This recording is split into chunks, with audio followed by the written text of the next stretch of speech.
Kalau hujan, kita tak ada payung. Jadi mungkin orang ramai yang tak tahu apa yang berlaku di kampung waktu itu. Kita tak ada payung, kita ambil daun pisang untuk menjadi payung. Dan kita akan tidak melalui jalan raya.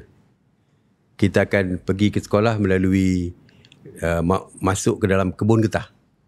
Sebab hujan tu tak direct kepada kita, jadi kita tak berapa basah lah. Especially ada daun pisang dan sebagainya. Ni tahun 60-an? Tahun 60-an. Saya start sekolah tahun 67 sampai 72 di sekolah rendah.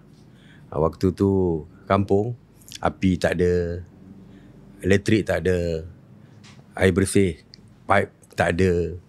Jadi kita usaha sendirilah untuk mendapatkan api, air dan sebagainya. Macam api, kita pakai gasolin untuk lebih terang.